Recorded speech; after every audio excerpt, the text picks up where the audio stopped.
Hi guys, Yusef from Red Cyber Productions bringing you the first ever episode of Movie Thoughts, the show where we talk about movies. Today's episode is about Jurassic World Fallen Kingdom. Now please be advised, this is a spoiler-filled Movie Thoughts episode and a review. So if you haven't seen the movie yet, I suggest you all click away now, otherwise I will spoil the movie for you. If you're still here, welcome to the show. Let's dive right in. Jurassic World Fallen Kingdom is a direct sequel to 2015's Jurassic World. It was directed by J.A. Bayona, produced by Colin Trevorrow and Steven Spielberg, and stars Chris Pratt and Bryce Dallas Howard.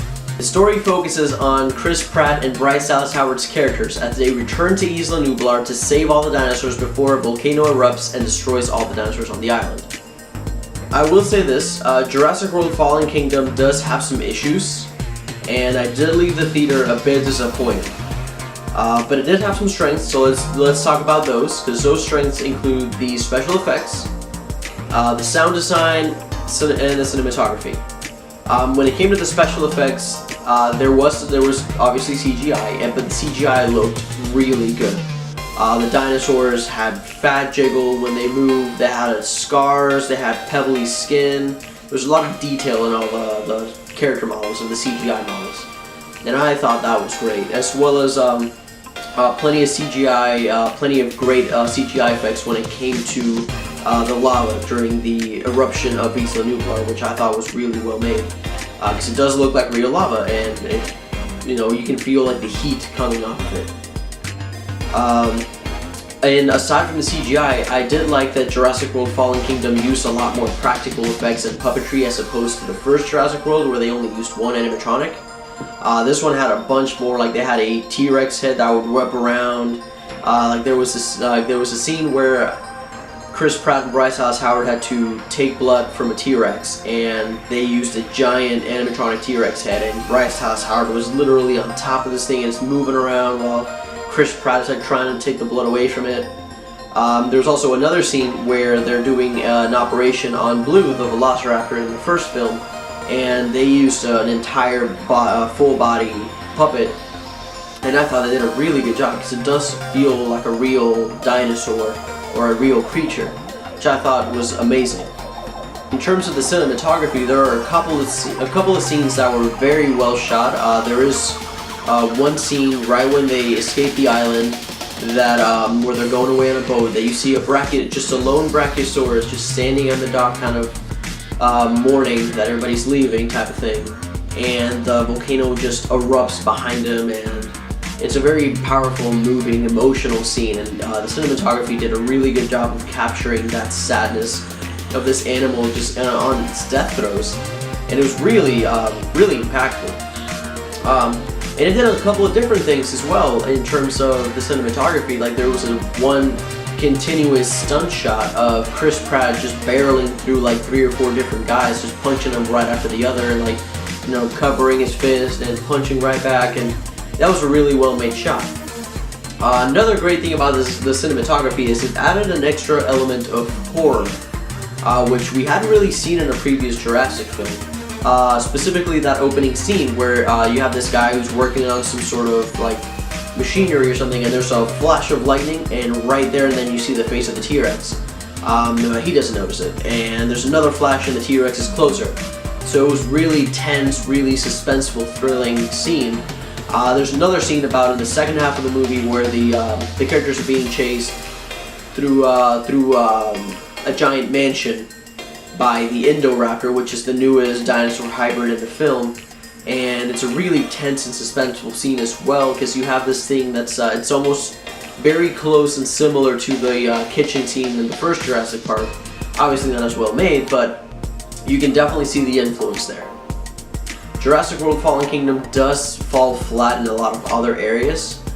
For me, the main one being the story. The story felt very uninspired. It felt like a retread of Lost World, where they go back, they save the dinosaurs, they bring them back to the mainland, and shit happens. A lot of shit happens. And it pretty much felt like it followed Lost World almost beat by beat. Like, it follows the characters are trying to save the dinosaurs, it follows the characters are hunting the dinosaurs down, and I just wasn't very I wasn't very invested in the story of this movie. Another thing that I wasn't very impressed by either was the characters. There are a lot of forgettable characters in this movie. There are two characters in the supporting cast. One of them is a computer hacker, one of them is a veterinarian. And there are certain scenes that they get where they kind of shine. Like, I think one of them each gets one scene where the one guy hacks the computer and the other girl does the operation. And then they sort of disappear for about 45 minutes of the movie, which I thought was odd. And about literally 10 minutes before the movie ends, that's when they come back to do extra stuff in the movie. And I didn't find myself caring for any of these characters or caring for what they were doing in the movie. And I just didn't think that was anything interesting. The villains were, I thought, even more one-dimensional. They were all kind of Saturday morning cartoon villains. You have the guy that was hunting dinosaurs, who was played by Buffalo Bill from Silence of the Lambs. He is a good actor. He did his best there. It rubs the lotion on its skin. It does this whenever it's told. Mister, my family will pay cash. Whatever ransom you're asking for, they'll pay it. It rubs the lotion on its skin or else it gets the hose again. And you have the main bad guy, who's the one who wants the dinosaurs, and all he really wants to do is just auction them and make money. Like, there's no other reason for him wanting to get these dinosaurs other than to make money.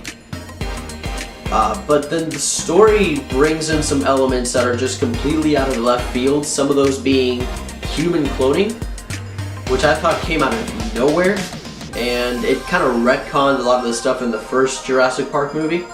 Like, it added a partner that John Hammond had worked with but had a fallout with, a little girl that ends up being a human clone of another girl, and it was just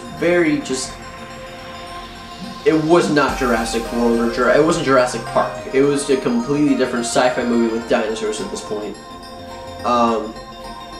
And the ending of the film is extremely disappointing to me, because you have throughout the entire movie you have Bryce Dallas Howard's character specifically. She's like, we have to save these dinosaurs, as opposed to like the rest of society that kind of wants these dinosaurs to die out because, hey, these dinosaurs cannot coexist with humans.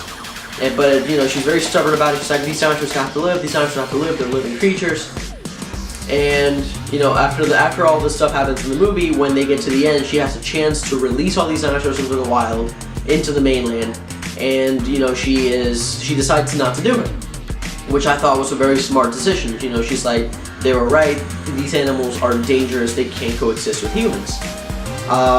Literally 3 to 5 seconds after she does that, the little girl that's a clone pushes the button and releases all the dinosaurs into the mainland. And her reasoning for it was, they're just like me. What the fuck?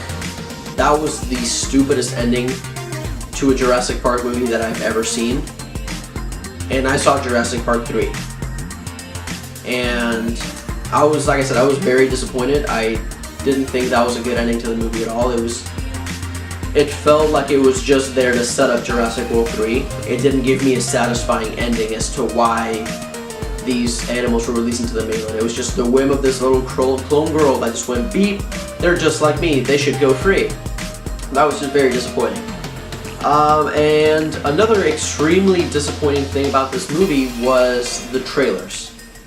I had seen the trailers before the movie came out, and I was like, even then, I was like, I feel like this is showing me too much of the movie.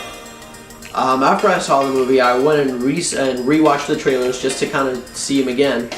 And about 70 to 80% of the movie is already in the trailer.